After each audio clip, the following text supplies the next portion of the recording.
Reporter Ulrich Hendriks is there. A very good morning to you, Ulrich. How severe is the pothole situation in the Dawid Kruiper municipality? Hi, good morning, Desiree, and welcome to Upington. Well, I would say it's pretty severe. Just look at this section of this road where we are in the KDB's suburb here in Upington, and just this section alone, I counted more than 50 towards 80 potholes, and I'm just talking about one section of one road in this area. So people saying that apart from the number of potholes that are here in this area and around the town, there also the inability or the alleged inability by the Dawid Kruiper municipality to actually fix these potholes is one of their concerns. They're talking about some of them have reported some of these potholes for about 3 years back, and you know they just haven't been able to get to that point. And some of the people actually now buying tar at local hardware shops and basically getting the tar coming back to the areas where they live and then fixing those potholes. We were hoping to show you people doing that, but apparently they're only doing that later today.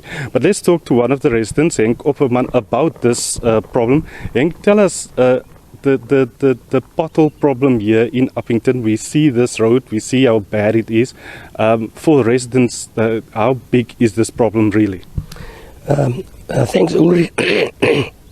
Sorry, as you already mentioned, this specific road here, these potholes were reported in November last year by myself for the first time, during May this year as well, and it still hasn't been repaired.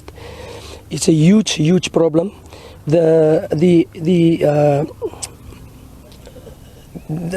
people are driving next to the road, and this is the beginning of another problem. And in the meantime, the property value here drops as well because of this. What has the Dawid Kruiper municipality told you in terms of why they're not attending to these problems? They don't give reasons. When you report it, they said they will do it. I spoke to the director of civil engineering in May this year. He told me he will prioritize it for this specific road, and as you can see, nothing happened.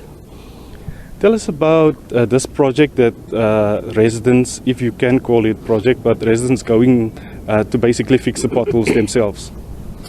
A few businessmen in Upington came together and they decided things can't carry on like this, and they started buying the material and they started to fix the potholes by themselves. So where do the people get the tar from, and who does it? I mean, you do need some sort of skill to fix this.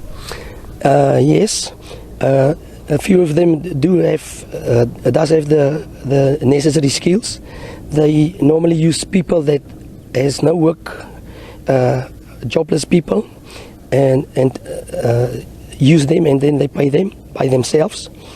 And you can see where they did repairs. It's quite nice. It's been good.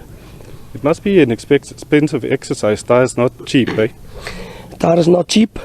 If you look at this road here, you can imagine a 50 kilogram of tar. The cost on that is about 150 to 200 rand. And you can imagine for yourself how many of those you'll have to use on this specific road. So it's very expensive. Thank you very much, Henk. Henk is resident here in Upington, of course, talking about the state of the road here, the potholes, and of course the fact that residents are now so fed up that they've basically resorted to buying their own tar and fixing their own roads. Just to tell you, Desiree, that we've driven around in this area regularly, and the problem is severe in the suburbs. It's in the CBD as well, and Upington's roads are quite narrow as well, so when there's a pothole it causes quite a traffic incident, so the cars pile up, etc. And then of course in the townships as well, those where there are tar streets, they are potholes as well. We've spoken to the municipality, and we'll do an interview with them later. They've said that they have started with the resealing project of the roads, but finances as well is a problem. But we'll get proper feedback from them later in the day. Desiree? Ulrich will await that update. Thank you so much for setting that scene for us, just in terms of how the roads are looking and the potholes on the roads. Ulrich Hendriks there for you.